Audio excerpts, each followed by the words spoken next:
আমরা গোটা রাজীবপুরকে বর্ণিল আয়োজনে একত্রিত হয়ে বাংলাদেশ জাতীয়তাবাদী দল এবং সকল সংগঠনের পক্ষ থেকে প্রিয় নেতা তারেক রহমানকে রাজীবপুর থেকে আমরা বরণ করার প্রস্তুতি রাখতে চেষ্টা করছি। ওদিন আমরা রাজীবপুরের মাটি প্রমাণ করে দিব। আজকে যারা যোগদান করলেন এবং আমরা আরো অনেককেই আমরা যোগদান করিয়ে নিব।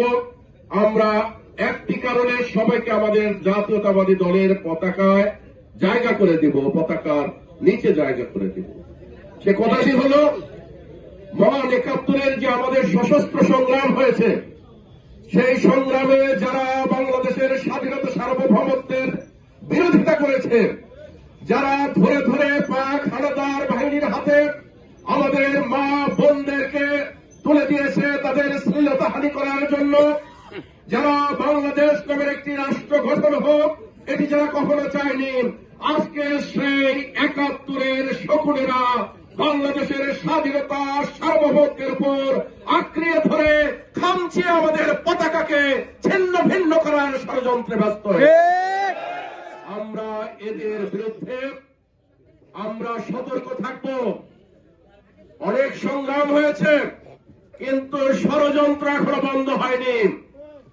হাতিকে গুলি করে মৃত্যুর দ্বার প্রান্তরে ঠেলে দেওয়া হয়েছে একজন জুলাই যোদ্ধাকে, আরো অনেককে টার্গেট করা হয়েছে জাতীয় নির্বাচন পিছানোর জন্য।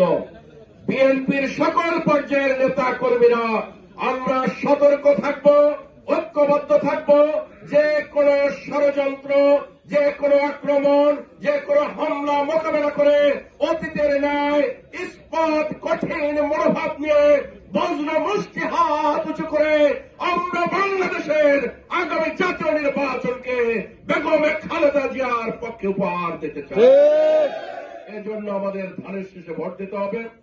আমরা ধানের শীষ প্রতীকে আমাদের এই আসনের যিনি প্রার্থী তাকে বিজয়ী করে মুক্তিযুদ্ধের চেতনার যে ঠিকানা বাতিঘর খ্যাত রৌমারী রাজীবপুর মুক্ত অঞ্চলের মাটিতে আমরা কোন স্বাধীনতা বিরোধী শক্তিকে জাতীয় নির্বাচনে যাতে জয়লাভ করতে না পারে সে ব্যাপারে আমাদের সর্বোচ্চ ত্যাগ আমরা রাখতে চাই। প্রিয় ভাইরা, আপনারা যারা সমবেত হয়েছেন সবাইকে আজকের এই বিজয়ের সূর্যোদয়ের এই শুভক্ষণে যে আলোকছটা আকাশে ছড়িয়ে পড়েছে, এটি যেন বাংলাদেশের সকল আমাদের যে ভূখণ্ড, এই ভূখণ্ডের মধ্যে এই আলোকছটা আগামী জাতীয় নির্বাচনে আরো আলোকিত হয়, উদ্ভাসিত হয়। আমরা যেন আমাদের চেতনাকে ধারণ করে, মহান মুক্তিযুদ্ধের চেতনাকে ধারণ করে আমাদের নেতা শহীদ রাষ্ট্রপতি জিয়াউর রহমানের যে ত্যাগ তিতিক্ষা, আমাদের নেতা তারেক রহমানের যে নির্বাসনের অবসান ঘটতে যাচ্ছে, আমাদের প্রিয় নেত্রী বেগম খালেদা জিয়ার যে দুঃখ কষ্ট বেদনা, এসব কিছু আমরা